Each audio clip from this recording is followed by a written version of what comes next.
말씀을 읽지 않았지만 이 19장 말씀, 이 초반에 나온 말씀 조금 되게 중요합니다. 왜냐하면 여기에 이제 깨진 옹기에 대한 이제 비유와 상징 행동이 나오기 때문인데요. 대충 얘기를 해드리면 이렇습니다. 하나님께서 예레미야를 도벳이라는 곳에 이제 가게 하셔서 거기에서 이제 옹기, 그러니까 항아리죠, 하나 사게 만듭니다. 그리고는 그 옹기를 가지고 사람들 앞에서 갑자기 다 깨트려 버립니다. 이 행동을 하나님이 하시게 한 이유가 무엇일까요? 깨진 옹기, 깨진 그릇을 다시 원상태로 돌릴 수가 없다는 것을 보여주는 것입니다. 마치 이스라엘의 앞으로의 모습이 그와 같기 때문에 돌이키지 않으면 이런 깨진 옹기와 같은 운명이 될 것이다. 이 얘기를 하나님께서 하신 것이죠. 이렇게 하나님께서 극단적인 행동을 통해서 이스라엘 백성에게 말을 했음에도 불구하고 이스라엘 백성의 반응은 신통치가 않았다. 그리고 나서는 오늘 하나님께서는 다시 그 도벳에서의 옹기의 비유 이후에 예레미야에게 도발적인 행동을 하게 하시는데요. 우리가 그거 뭔지 한번 찾아볼까요? 우리 함께 14절의 말씀을 같이 한번 읽어보도록 하겠습니다. 14절입니다. 시작! 예레미야가 여호와께서 자기를 보내사 예언하게 하신 도벳에서 돌아와 여호와의 집 뜰에 서서 모든 백성에게 말하되. 여호와의 집들이면 어딜까요? 성전뜰을 얘기하겠죠. 성전뜰, 예루살렘 안에 있는 성전의 뜰.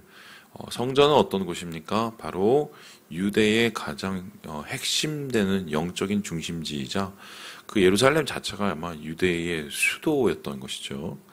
그곳에서 서서 사람들이 제일 많이 다니는 그 집들 앞에서 모든 백성에게 이렇게 말을 합니다. 15절에 보니까 그 말이 결코 쉬운 말은 아니었습니다. 뭐냐요? 모든 성읍에 모든 재앙을 내리겠다라고 얘기합니다. 그렇다면은 한마디로 하나님의 결정적인 심판의 이야기를 성전에서 선포를 합니다. 거의 출정식을 하는 것처럼 이렇게 하는데 이것을 이제 잘못 해석하게 되면 이런 느낌이 오게 되는 거죠. 이스라엘의 모든 재앙은 바로 여기로부터 시작이 되었다. 정말 그럴까요? 오늘날도 이 교회의 타락을 많이 얘기하고 이 교회의 타락을 얘기하기 시작하면 총회의 타락을 얘기합니다. 오늘날로 말씀드리자면 하나님께서 이 선지자 한 명을 세우셔서 선지자 같은 목사님이겠죠. 강남에 있는 총회 회관 문 앞에서 1인 시위를 시키신 겁니다. 그래서 거기 피켓에 이렇게 하다간 다 망해 뭐 이렇게 다 썼다고 쳐봅시다. 그 유명한 대사죠. 이러다간 다 망해 다 죽어. 이거 모습을 보고 그럼 거기에 있었던 사람들은 어떻게 반응했을까요? 우리가 예상하는 그 예상치를 벗어나지 않겠죠. 똑같이 예레미야의 이런 행동에 성전의 책임자들이 나오고 이것을 말렸겠죠. 그럼에도 불구하고 예레미야가 하나님의 심판에 대한 예고를 끊이지 않으니까 결국은 어떻게 되었습니까? 우리 함께 2절의 말씀을 같이 한번 읽어보도록 하겠습니다. 2절입니다. 시작! 이에 바술이 선지자 예레미야를 때리고 여호와의 성전에 있는 베냐민 문 위층에 목에 씌우는 나무 고랑으로 채워두었더니. 나무 고랑이 도대체 어떤 고랑인지는 잘 몰라요. 제가 어제 이거 좀 찾아봤는데 없어요. 아마 묶어놨겠죠. 어딘지 모르게. 착고를 채워놨는지도 잘 모르겠고 일단 목에 씌웠다니까 우리식으로 한번 생각을 해봅시다. 여러분 아시는 것처럼 옛날에 이제 이제 관가에 가서 그죠? 거기서 이제 목에 이렇게 해갖고 막 그런 거 가끔 나오잖아요. 그런 게 아닐까 싶은데 그런 식으로 씌우고 이제 죄인 취급을 하고 얻어맞은 거죠. 이유는 그 입 다물랍니다. 말하지 못하게 하려고. 그런데 그러한 행동이 오히려 예레미야뿐만이 아니라 하나님을 이제 자극하게 되지요. 그래서 하나님께서는 예레미야를 향해서 이렇게 말씀하시는데요. 이 말이 조금 되게 중요합니다. 우리 함께 3절의 말씀을 같이 한번 읽어보도록 하겠습니다. 3절 말씀입니다. 시작! 다음 날 바술이 예레미야를 목에 씌우는 나무 고랑에서 풀어주매. 예레미야가 그에게 이르되 여호와께서 내 이름을 바술이라 아니하시고 마골 및 사빕이라 하시느니라. 한마디로 그 바솔이라는 사람은 성전 감독이었습니다. 한마디로 우리나라 따지자면 총회장 뭐 이 정도 됩니다. 이 총회장이 그런 일을 이제 시켰고 그런 일을 봉변을 당한 거죠. 그리고 나서 풀려났습니다. 풀려난 후에 예레미야가 향해서 그 바술이라는 자를 향해서 뭐라 하냐면 네 이름을 이제 바꿔라라고 합니다. 뭐라고 바꾸라고요? 마골 미사빕. 이게 무슨 뜻일까요? 이 마골 미사빕 해갖고 성경 보면 1번이라고 써 있죠. 그럼 저 밑에 보니까 1번에 뭐라고 써 있습니까? 사방으로 두려움이라고 있습니다. 이게 사실은 사방으로 두려움이라고도 읽어질 수 있지만 다른 식의 중의적인 의미가 있어요. 특별히 이제 마고르라는 이 단어는요, 두렵다라는 말과 동시에 옮기다, 흩어지다라는 말이 됩니다.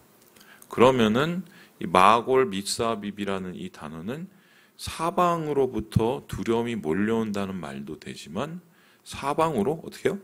흩어져 버린다, 옮겨진다라는 말도 됩니다. 마치 이스라엘 백성의 앞으로의 미래를 심판의 이야기를 상징하는 듯 하는데요. 이런 식의 모습, 이런 식의 하나님 앞에서의 반역적 행동을 자행하다가는 하나님께서는 사방으로부터 두려움이 오게 하시고 하나님께서는 사방으로 그들을 옮기시고 흩으실 수 있다라는 것을 말을 통해서, 이름을 통해서 말씀을 하게 되시는 거죠. 그래서 조금 더 그것을 명확하게 하시는데 4절을 보니까 이렇게 합니다. 내가 너와 내 모든 친구들에게 두려움이 되게 하리니 그들이 그들의 원수들의 칼에 엎드러질 것이요. 여기서 이 두려움이라는 말도 마고르입니다. 마고르. 그러니까 하나님께서 너와 내 친구들 누굽니까? 이 바술의 친구라고 하면은 직장 동료겠죠. 직장 동료면 누굽니까? 성전에서 일하는 사람들, 목사들이겠죠. 요즘으로 따지면. 그러니까 목사들 혹은 이 성전 봉역자들 이런 사람들에게 뭐라고 합니까? 칼에 엎드러지게 하겠다. 그리고 옮겨버리겠다. 그리고 다 거기서 죽게 하겠다라고 합니다. 이 말씀을 다 살펴보면 하나님께서 아주 적극적으로 이스라엘의 종교 지도자들의 심판을 선포하신 거예요. 오늘날로 따지면은 목회자를 향해서 하나님께서 니네 때문에 이렇게 됐다. 그러니 너희들부터 가만히 안 두겠다라고 하나님께서 결정적인 선언을 하신 겁니다. 제가 오늘 이 말씀을 보면서 한 가지 좀 질문이 생겼습니다. 어떤 질문이냐면 이 세상의 역사 2000년이라고 생각을 해봅시다. 예수님 이후의 역사 2000년 교회가 세워졌습니다. 교회가 세워지고 교회가 조직화됐습니다. 그리고 교회가 조직화되고 거기에는 교육자들과 또 교육자들의 또 종교 지도자들이 생겨났습니다. 종교 지도자들이 잘한 적도 있지만 잘못한 적이 훨씬 많았습니다. 그 대표적인 게 중세시대입니다. 중세시대 때 어느 정도의 수준이었냐면 소위 말해서 교회에 죄송한 말씀이지만 똥파리들이 다 모였습니다. 왜 모였냐? 뜯어먹을 게 많으니까요. 지금도 바티칸이나 아니면은 무슨 이런저런 곳을 가면 유명한 미술품들을 다 누가 사모았습니까? 교회에 돈 있는 교황이나 혹은 성직자들이 다 사모아. 그만큼 돈이 많았던 거지, 교회가. 그러니까 이 교회를 둘러싼 정치인들, 교권을 둘러싼 협잡꾼들, 교권을 둘러싼 여러 사기꾼들이 막 넘쳐났던 시대가 바로 중세 시대죠. 그럴 때마다 하나님께서 교회가 무너지고 썩어질 때마다 프란체스코 같은 예언자적인 사람들을 한 명씩 보내시죠. 보내세요. 그런데 제가 질문을 해봅니다. 그렇게 중앙이 아니라 어느 지방에서 촌골에서 올라온 이 거친 목회자의 말 혹은 깨어있는 어떤 그 성도의 말, 그거를 제대로 들었던 종교 지도자들이 2000년 역사, 교회 역사 속에 몇 명이나 됐을까? 이런 생각을 해봅니다. 지금 이 바수울도 그런 사람이고요. 이 이야기는 그대로 여러분 아시는 것처럼 600년, 700년이에요. 700년 후에 되풀이되죠? 언제입니까? 바로 예수님 시대입니다. 예수님께서 성전에 올라가셔서 뭘 했습니까? 비둘기 파는 인간들 쫓아내시고, 똥파리들이죠? 그리고 뭡니까? 돈 바꾸는 인간들 쫓아내셨습니다. 그리고는 뭐예요? 여기를 강도의 구렬로 만들어버렸다고. 여기는 하나님의 기도하는, 만민이 기도하는 집을 너희는 왜곡시키고 망가뜨렸다고 말씀하셨습니다. 예수님께서 왜 돌아가셨습니까? 왜 십자가에 못 박히셨죠? 그거를 보고 있던 종교 지도자들이 그때부터 앙심을 품었기 때문입니다. 그리고 나서 지금 예레미야가 이 착고인가요? 목에 씌우는 나무고랑에 묶여서 얻어맞은 것처럼 예수님도 얻어맞으셨습니다. 물론 로마 병정들한테 얻어맞았지만 정확하게 표현하면은 종교 지도자들이 로마 병정한테 맡긴 거죠. 똑같은 일을 예수님께서 700년 후에 당하시거든요. 그리고 그런 일들이 몇백 년 후에도 수차례 있습니다. 그리고 대표적으로 여러분 아시는지 모르겠지만 후스라는 분이 있는데 교회가 하도 써갖고 성경을 안 보여줘요. 교회에서. 예, 성경을 못 보게 만드는 겁니다.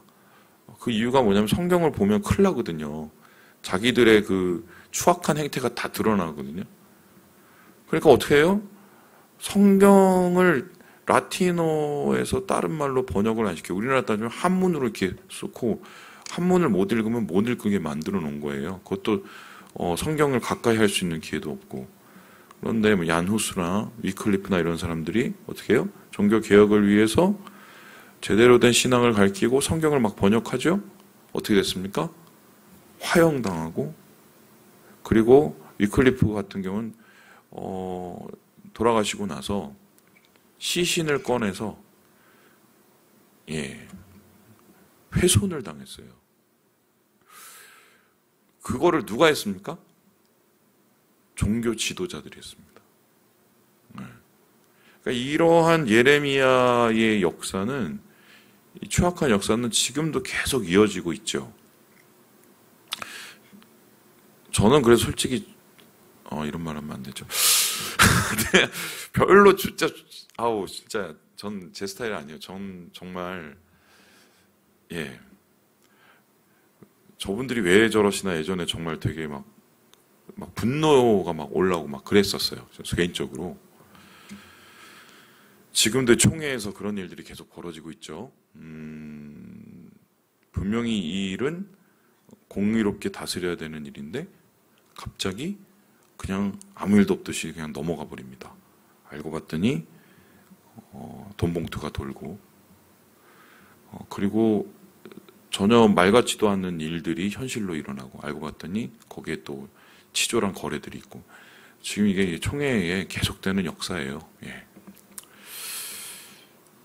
그런데 제가 담임이 됐습니다. 그리고 이제 소위 말해서 노회라는 데를 나갔습니다. 그렇죠? 노회라는 곳에 제가 어쨌든 몸담은 노회 목사니까, 하필이면 또 지난 회기 때 교육부 부장이 돼갖고, 그리고 무슨 교육자 위원회인가 거기 무슨 음악부장인가, 제가 회의를 안 갔는데 저를 시켰어요. 그래갖고 제가 지난 회기 때 어쩔 수 없이 그래서 그 일을 하게 됐거든요. 물론 이제 제 소신을 갖고 한다고는 했는데 잘했는지 잘 모르겠어요. 근데 제가 거기서 이제 노회나 이런 상황들을 이렇게 돌아보니까 이유를 알겠더라고요. 이유를. 왜 그런 선택을 할 수밖에 없는지 이유를 알겠더라고요. 왜 그런지 아십니까? 그 세상의 정치 논리와 굉장히 비슷합니다. 이런 거죠. 분명히 옳고 그른 게 뭔지는 알아요. 그래서 이것보다 이것이 더 좋은 것도 압니다. 왜 모르겠어요. 알죠. 그런데 사람들이 모이면 집단이 생깁니다. 네 편, 내 편. 그죠? 그럼 네 편, 내 편이 생기기 시작하면 어떻게 해요? 그 자기 편 안에서의 일종의 암묵적인 라포, 그러니까 관계가 생기고 거래가 생기고 막 이런단 말이에요. 그러면 나중에 소위 말해서 어떠한 결정을 하게 될 때 그걸 합리적으로 결정을 하거나 아니면 그거를 굉장히 바르게 판단을 해야 되는 상황인데 그러지 못하게 됩니다. 왜일까요? 자기 편이 걸리기 때문에 그런 거예요. 그러니까 이게 공의와 뭐 이런 뭐 사랑 뭐 이런 거보다 네 편 내 편이 더 중요하고 그리고 내 밥그릇 네 밥그릇이 더 중요한 거예요. 이게 뭐 지금 국회에도 똑같이 싸우고 있죠? 정치인들도 마찬가지죠. 안 그런 정치인을 제가 거의 본 적이 없는데 그러한 축소판이 제가 볼 때는 뭐 이런 총회가 아닌가 제 생각엔. 이게 제 판단이에요. 뭐 또 이걸 가지고 뭐라고 그러시면 제가 명예훼손 걸면 어떻게 할 수 없지만 제가 생각할 땐 그런다는 거예요. 아마 이 시간대도 그러지 않았을까요? 바술이 그 얘기를 듣고 몰랐을까요? 찔리는 게 하나도 없었을까요? 분명히 뭔가 모르게 아닌 걸 알고 있었던 것도 있었는데 아마 그에게 물어보면 그럴 수밖에 없는 이유를 아마 하루 종일이라도 얘기할 수 있을 거예요. 누가 걸리고 이건 어떻고 저떻고. 그런데 잘 생각해 보면 우리가 삶을 살면서도 그러한 판단을 흐리는 행동을 할 때가 있지요. 누가 걸리고 뭐가 있고 또 내가 내 입장이 있고 저 사람 입장이 있고. 중요한 것은 그렇게 자꾸 이제 혼돈되기 시작하면 나중에 어떻게 되냐? 하나님 뜻은 안 보입니다. 네. 하나님은 먼저 그의 나라와 그 의를 구하라고 그랬지. 네 편 내 편 다 따지고 네 밥그릇 내 밥그릇 다 따지고 이 형편 저 형편 다 따지고 하나님 뜻은 그 다음에 따르라는 소리를 하시지 않았어요. 이러기 위해서는 결단이 필요합니다. 하나님 우선, 하나님 뜻이 먼저, 하나님 나라가 먼저라는 결단이 필요해요. 말만 결단 말고요. 그런데 사실 그렇게 결단을 하기 위해서는 뭘 해야 되느냐? 잃을 게 많아요. 그걸 잘 못하죠. 대부분. 아마 바술도 그러한 상황을 겪으면서 뭐 이러한 극단적인 대립이 일어난 게 아닌가. 그런데 중요한 것은 성전이 그렇게 타협을 하고 썩어내리기 시작하고 교회가 그렇게 타협을 하고 세상과 동화되기 시작하고 총회가 세상에 정치하는 것들과 똑같아지기 시작하면 문제는 어떻게 되니까 그때부터는 그 공동체 그 나라에는 희망이 없습니다. 하나님께서 소돔과 고모라에서 찾으신 건 10명이었습니다. 의인 10명. 왜 하필 의인 10명이었을까요? 잘 따져보면 롯의 가족의 숫자예요. 롯, 딸, 사위, 뭐 혹은 그렇게 연결되어 있는 그 공동체 하나예요. 교회 하나. 그 교회 하나가 제대로 서 있었어도 그 도시가 안 망하는 겁니다. 하나님께서 가장 높은 예루살렘 꼭대기에 성전을 세우신 이유는 하나님의 영광을 건물을 통해서 혹은 그 위세를 통해서 드러내시려는 게 아니라 그것으로부터 거룩함이 시작되고 그것으로부터 은혜가 내려서 물이 바다 덮음같이 하나님을 아는 지식과 공의가 세상에 넘치게 하시기 위함이었습니다. 그런데 그것을 포기하고 놓쳐버리고 용기를 잃고 결단을 포기하면 결론적으로 나라가 이 모양 이 꼴이 되는 겁니다. 그래서 예레미야가 어떻게 보면 단호하게 하나님의 말씀을 성전에서부터 선포할 수밖에 없었다. 심판을. 뭐 이게 오늘 말씀이네요. 예. 예, 말씀을 마칩니다. 오늘 교회 얘기만 하면 제가 심각해져서 예, 정말 좀 안 그랬으면 좋겠어요. 진짜 안 그랬으면 좋겠어요. 제가 한번 이런 얘기를 어느 목사님들한테 드렸더니 그 목사님이 저보고 노회장을 하시라고. 저는 전혀 그럴 생각 1도 없고요. 저보다 열심히 더 잘하시고 능력 많으신 분들이 했으면 좋겠고 정말 좀 잘했으면 좋겠어요. 욕 안 먹게 정말. 예. 주님 안에서 우리가 나라와 민족을 위해서 기도하고 여러분 교회를 위해서도 기도해 주시고요. 우리의 삶 속에 이러한 타협을 버려내릴 수 있도록 또 결단하시는 오늘 하루 되시길 주님의 이름으로 축원합니다.